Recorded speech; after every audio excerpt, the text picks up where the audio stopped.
I have been with my partner for 7 years. We initially met online, and after meeting in person a few times and realizing our affection for one another, we found it promising to move in together. I moved from California to Pennsylvania to be with him throughout graduate school. All was seemingly well during this time. I have never really had any reason to not trust him. I encouraged him to very much so, to try his best to make friends, or to explore hobbies on his own outside of the various ones we share, because I have my own passions. And I found we connected most when we met in the middle through conversations about these passions, through the act of explaining or showcasing what we've taken in or learned. Throughout these 7 years, he has struggled with very low self-esteem. And though I don't necessarily think of myself as the pillar of self-love, the depth of mine doesn't reach the low perception of his self-value. Because of this, he has seen and stopped seeing both a counselor and a therapist, and has been on medication to help for the last 6 months. Things were seemingly well between us, and continued to be pretty fluid. We continued to share things, and take long walks, and were pretty open-ended about where we stood in the relationship. If one was feeling a bit of an ebb, the other would pick up more of a share, and vice versa. However, things took a bit of a dip about 2 days ago when I felt the ebb and asked him about it. Initially, he said there was really nothing wrong. And perhaps I was just feeling this way because with our schedules we haven't been able to see one another for long periods of time like we are used to, which is true. But the feeling continued to irk me, and when I asked about it a second time, he confessed to me he had begun talking to another girl from another country via Instagram direct messages. And though things between she and him never crossed the boundaries of platonic friendship, he really loved the initial rush of someone asking him questions about his favorite movie, his favorite album, his favorite book. All things he and I already know very well about one another. I asked if he'd sent any selfies, or anything risque, and he said no, though I can't confirm, because he deleted the messages. A good deal of me believes him, because of how open he was about the initial conversations to begin with. We slept apart, and I just felt really confused the entire night, because I couldn't really resonate with wanting that sort of attention from someone else. If anything, his yearning for that type of attention sort of hurt. It felt like I wasn't doing enough, or giving enough. The next morning, though I don't have an Instagram, and am not on the app, I went to check his using the desktop version, and found that posts where he once called me the love of his life, or a specific post with a gift I gave him that once said, "Greatest gift from the greatest girl," were still on his profile, but the words, girlfriend, or love of my life, were completed erased. With this realization, my confusion and hurt turned to very real heartache. I called him and asked if he had deleted these words from the specific posts, and with shame, he said yes, he did. When I asked why, he said it was because he just didn't want the attention from the girl asking him about himself to be disrupted if she found out he was in a long-term relationship. I guess this is where I asked the obvious and questioned why someone who is just asking about your favorite books, movies, etc., would be driven away by the fact that you have a girlfriend. And he said he didn't know why he did it, and that it was a massive mistake. At the risk of seeming toxic, and I will take full accountability for seeming so or being so, I asked him to please deactivate his Instagram for the time being while we sort through this, his Twitter as well. He did, and though I was feeling a bit of relief about that, I couldn't help but feel a bit saddened that he didn't choose to do that on his own for the benefit of our relationship. He had to wait for me to ask. Which again, just made me feel like such a toxic and controlling partner. 2 things I always strive to be so far from. When he got home from work, we discussed everything at massive length, and he continued to swear up and down that these conversations pertained strictly to music, movies, and books, and he didn't have interest in her. Just interest in the initial rush of the attention he was receiving. We read a few articles, and he broke things down to me as his self-esteem has never been lower. Despite his career as a doctor being at a high, and his finances in order, he felt things with his music weren't taking off. And with that came a feeling that he wasn't special, and it was nice for someone to make him feel that way. I felt shame and asked him if I wasn't doing enough or giving enough to him to make him feel that way. He said, I defiantly was. But my love, and attention and affection, became a pillar he could rely on, and got used to, so with new attention came a rush. And he liked that. I asked him if he wanted to be single and find that rush in dating new people. And he kept insisting that that's so far from what he wants. He wants to remain a couple and do all he can to work on these things together. Though I can't help but correlate that feeling he enjoys with the feeling of a first date. Which hurts, of course.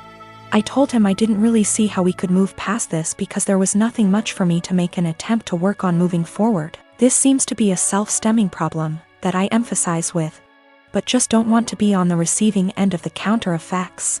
So though it is incredibly uneasy to begin to think of how difficult it'll be to begin again, it is just as difficult to think about how difficult it would be to stay and try to rebuild back up an issue that I feel like just a bystander. When it comes to, this has all been very painful, and if this comes to an end, I just want it to be as civil and as possible.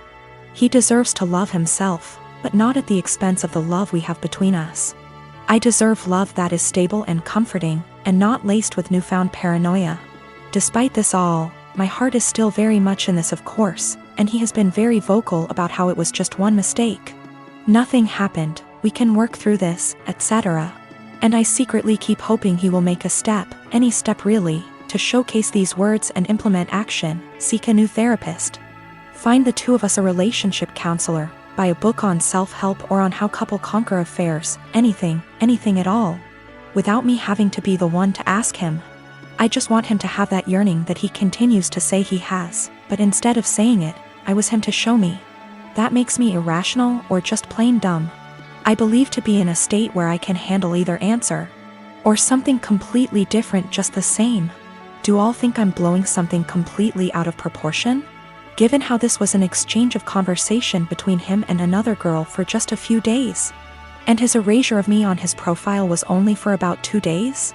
This has been a first in this relationship, this has been a first in my life, truthfully. I just felt completely vulnerable and isolated.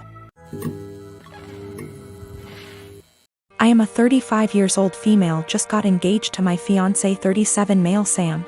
We do not live together because we're waiting till marriage, given he and his family are highly conservative Christians, but they're really nice and lovable people. I had plans to spend NYE with Sam, but he said he was out for NYE dinner celebration with his parents, then called me again inviting me to join them, and I happily did. His parents were there, they welcomed me and ordered many dishes and desserts and drinks. We celebrated and had great time, that is until it was time to pay. I pulled my wallet out of my bag, letting them know that we'll split the check between us. Sam mumbled, "No, you don't have to, we invited you," but I insisted. He and his parents then stared at me. I asked what was wrong, and both mother-in-law and father-in-law said they didn't have money on them. I was shocked. I turned to Sam and he said he too forgot his wallet at home and didn't bring enough money to cover even on round of drinks. His dad then laughed nervously, "Right, so guess we should let the doctor pay." I was taken aback. I said, "I'm sorry, but no, this is just so much money to spend on one dinner by myself, and I didn't think I was expected to pay the entire bill." Sam said I should pay and he'd pay me back later, but I said no, since I know he will have to get a job to pay that much money. I said, "I'm sorry, but this isn't the first time I've been put in this situation by him and family, where I'm expected to rescue them after they somehow forgot their wallets and expect bothers to pay hundreds for their extravagant dinner." I told them I'll only pay for what I had and that's it. He and his parents were shocked. They started arguing about how I have the potential to pay right there and then, but I was acting as if they were strangers, not family. But that doesn't mean I'm obligated to pay. How could someone go out to a fancy restaurant, order so many dishes, desserts and drinks without bringing money? Sam begged that I just do it and call it a night, but I refused. The argument got heated, then I got up and walked out. Sam called later at 2 a.m. basically yelling that I ruined NYE celebration and made his parents suffer, because I refused to pay the entire bill. AMD instead acted selfishly and paid only for myself, after they were gracious enough to invite me. I told him how unfair it was for me to pay. Even if I have a good salary doesn't mean I want to spend it all on fancy dinner. He didn't reply, he just said he'll pray that my parents will let this go, and not resent me after I basically damaged the relationship with them. I felt awful thinking I should have covered the bill instead of leaving. I'm 25 and am having a micro wedding. My dad's 43 and this woman's at least in her 50s. My dad and this woman have been together like 3 to 4 years at this point. I've never met her as they live on the opposite side of the country. I've had about 3 to 4 conversations with her over the phone and grow more annoyed every time. The first one was when I cut my mom off after a bad blow-up. Going on and on about I'm young and I'll come around and she's my mom still, etc, etc, etc. The second was last summer. I was 8 months pregnant and my car was impounded BC of the insurance company. It was resolved. I called to let my dad know, not her, and she kept going in circles repeating that we need to get it cause it accrues fees. I had a minor snap then. I don't appreciate being talked to like I'm stupid and 15. I was telling him that BC of the insurance company our truck got towed and was in impound, and they were in the process of getting it out. She chimes in, he had me on speaker, and repeatedly said in a tizzy, get that car out. You need it, it's accrues fees, the longer it's there the more it is. Literally repeated the same sentences for 10 minutes, refusing to listen. When I told her it was being handled until I snapped and told her to stop it because it was being handled and I knew perfectly well what impound is and does and to stop talking to me like I'm 16 years old. Again, I was 8 months pregnant and was giving an update, not asking advice. I sent my dad an invite specifically addressed to only him and his RSVP was pre-filled for only him. I've seen him all of 2 times in the last 10 years and the only time he made an effort of contact was when I was pregnant. Well, now I'm getting married, in a week at this point. He never sent his RSVP card, so I texted him asking about him and his parents and he said they're all coming. So I reiterated all 3? And he said 4 including this woman. I said his invite was addressed to him and pre-filled for 1. I haven't had a text since. Not only is it my wedding, but my FH and I are announcing our 2nd pregnancy as well and I don't want someone who lacks boundaries there. Or someone, not from my IL family, that I haven't met / don't know. Yes, I did try talking to him this spring in person about her behavior. I told him I don't appreciate it when she talks to me like some stupid teenager who doesn't know what anything means. I don't call for advice, I call to give updates. I didn't need or appreciate the consistent repeating of information I had made clear I already knew. He told me she's just motherly and I told him that's great for her. But I'm not her child, I'm not her friend, and I don't need another mother. I have 3 and didn't need another one. I'll be sending a message tomorrow asking if he's coming or not and if he won't go without her that's fine. Just don't come at all and I'll send a Zoom link that ends promptly after the ceremony. It's my wedding and I just don't want her there. If he doesn't want to go without her that's fine, I'll send a link to the stream for those who couldn't be there. I am a 39 years old male, and I lost my late wife 6 years ago.